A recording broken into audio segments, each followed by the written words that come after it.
उद्धव ने एक गोप से पूछा, अरे भैया यशोदा का घर बताओगे क्या? तो उसने बड़े ओझल मन से, उदास मन से कहा कि ये जो पानी का पनारा देख रहे हो ना, इसको पकड़ के चले जाइए, आप यशोदा माँ के घर पहुंच जाए। भाइयों बहनों माताओं, पानी का पनारा काय का था? तो पानी का पनारा पकड़ के जब यशोदा माँ के घर में पहुंचे तो देखा वहां हजारों लाखों की संख्या में गोपकायों मैया यशोदा के रोने की, आंसुओं की धारा है। कैसा प्रेम रहा।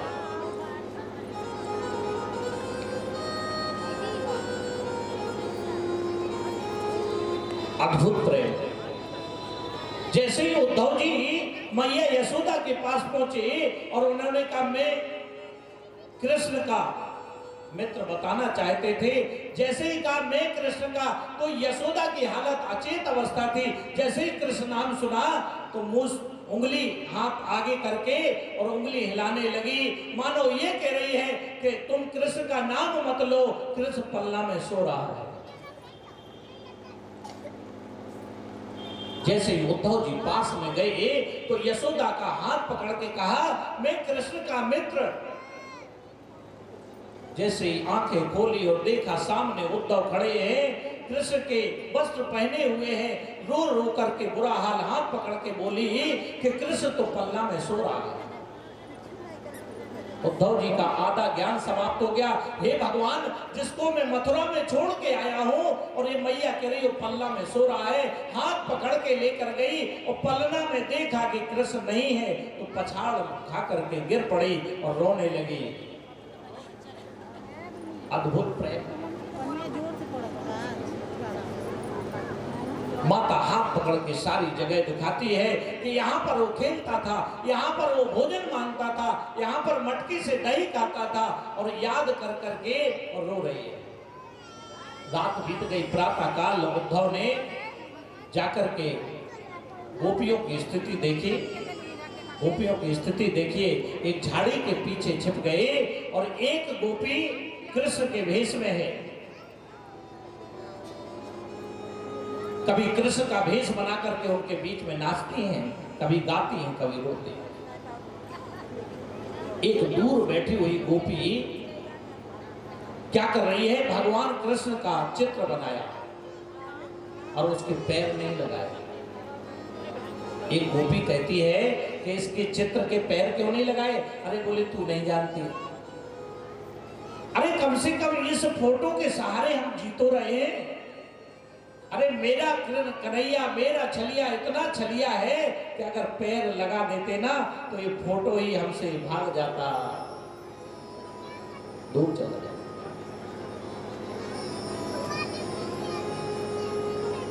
विरह की अग्नि में गोपिकाएं जल रही हैं। एक भौरा आया,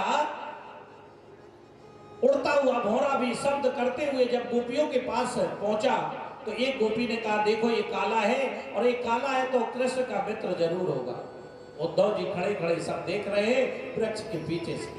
अरे भौरा क्यों बार बार हमारे पैरों को पड़ता है, क्यों बार बार आकर हमें तकलीफ देता है? तुम्हारी मूंछों में कुमकुम लगा है। इससे बात स्पष्ट हो गई कि तुम कृष्ण के मित्र हो, तुम उसी कपटी कृष्ण के दूत हो। हम सब जानते हैं वो आज का नहीं, जन्म जन्मांतर का कपटी है। भौरे से बोल रही है। भौरे ने कहा, देखो कपटी नहीं बोल रहा मेरे गोविंद को, क्या बिगाड़ा था? गोपियां बोली, क्या बिगाड़ा था? बेचारे बाली ने छुप करके उसे बाण मारा। क्या बिगाड़ा था? राजा बलि ने 3 बिलांत के बोना बनकर के और उसका सब राज लूट लिया। हम जानते नहीं क्या?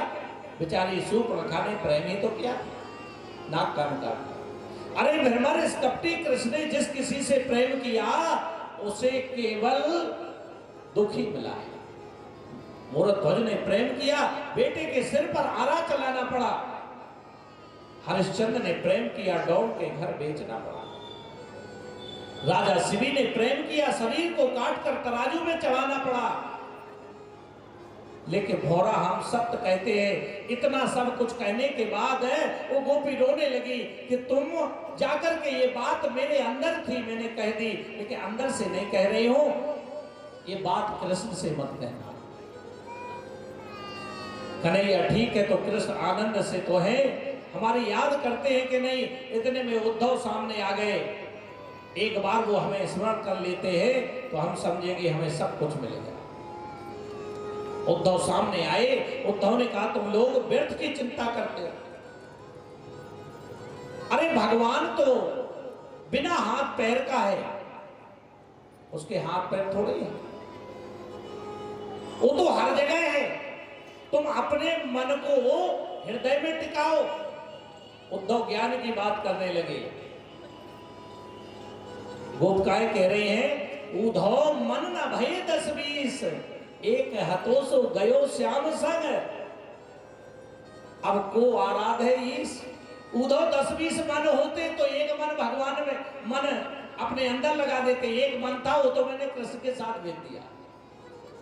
आप लोगों के पास जो लोग ज्ञानी हैं उनसे निवेदन है कि आप लोगों ने भी कृष्ण को जाना है, कृष्ण को माना है, कृष्ण की भक्ति भी कर रहे हो आप लोग। क्या आपका प्रेम ऐसा है जो सगुण रूप में प्रभु से प्रेम लगा लेता है, उसे भजन करने की जरूरत नहीं होती है। गोपिकाओं ने अपना सर्वस्व कृष्ण को निछावर कर दिया।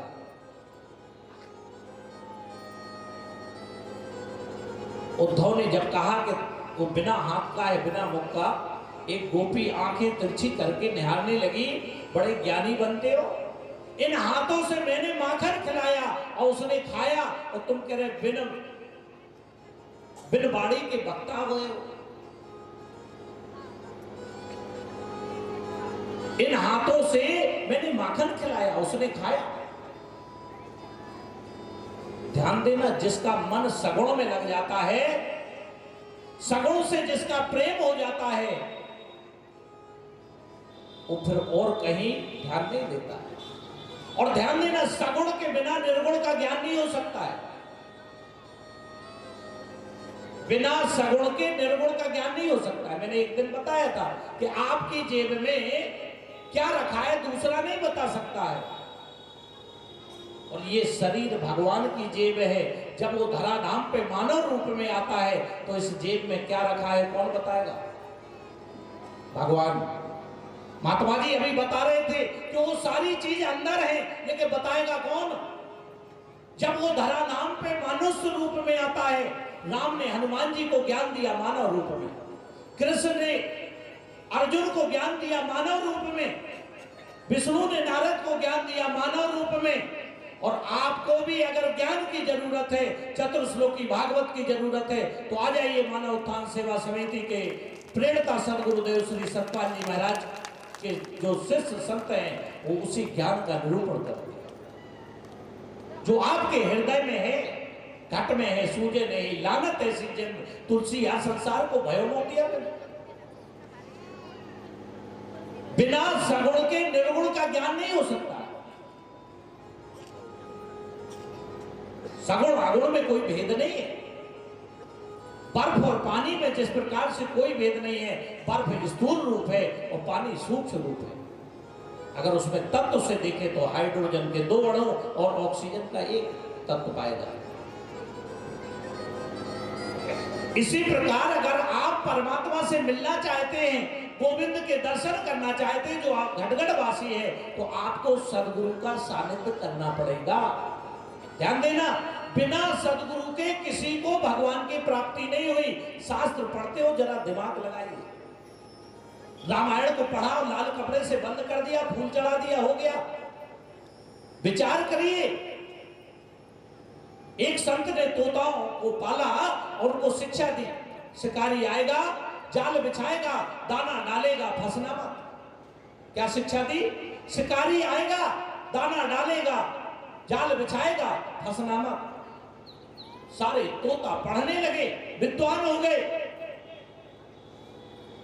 जहां से भी निकले शिकारी आएगा, जाल बिछाएगा, दाना डालेगा, फंसना मत। जब पढ़ लिख के विद्वान हो गए तो संत ने छोड़ दिया। जिस जंगल से निकले केवल 4 शब्द, शिकारी आएगा, जाल बिछाएगा, दाना डालेगा, फंसना मत। और जैसे ही एक शिकारी ने जाल बिछाया, बोलते जा रहे हैं, दाना डाला, शिकारी ने भी सोचा ये पढ़ लिख गए, दूसरे तो अनपढ़ हैं, वो तो फंसेंगे। लेकिन क्या हुआ भाइयों बहनों माताओं, एक एक तोता आया, बोलता जा रहा है शिकारी आएगा, जाल बिछाएगा, दाना डालेगा, फंसना मत, और सारे तोता उस जाल में फंस गए। शिकारी ने अपनी रस्सी खींची और अपने कंधे पर रख लिया। जाल में फंसने के बाद भी तोता क्या कह रहे हैं, शिकारी आएगा, जाल बिछाएगा, दाना डालेगा, फंसना मत। फंस गए। आज संसार की स्थिति भी यही है। लक्ष्मण ने पूछा, हे महाराज संसार का सबसे बड़ा सुख कहां है? अगर अयोध्या में राज्य में सुख होता तो आप अयोध्या का राज्य नहीं छोड़ते। माता पिता में सुख होता तो कौशल्या जी जैसे माता और दशरथ जी जैसे पिता नहीं छोड़ते। भाई में सुख होता तो भरत जैसा भाई नहीं छोड़ते। आखिर सुख कहां है? केवल रामायण की चौपाई पढ़ लेने से सुख मिल जाएगा? तो राम ने क्या कहा कि भगति तात अनुपम सुख मोला। हे प्यारे लक्ष्मण, भक्ति में सुख है। काय में सुख है? भक्ति में सुख है। लेकिन भक्ति कहां मिलेगी? तो कहा मिले सो संत होए अनुकूला। जब श्री शरणानंद महात्मा जी जैसे संत मिल जाएंगे तब वो भक्ति मिलेगी, तब जीवन में आप सुख को प्राप्त करेंगे। भाइयों बहनों माताओं, केवल रोटी का जाप करने से भूख नहीं मिटेगी, रोटी को खाना पड़ेगा। इसलिए रामायण को पढ़ लेना, सुंदर कांड को पढ़ लेना, बंद करके रख देना से कल्याण होने वाला नहीं है। रामायण का अर्थ है राम धन आयन। राम के घर का एड्रेस लिखा रखा है रामायण में। आयन का मतलब घर। राम के घर, राम का घर पता बताती है। अब आप एक बात बताना,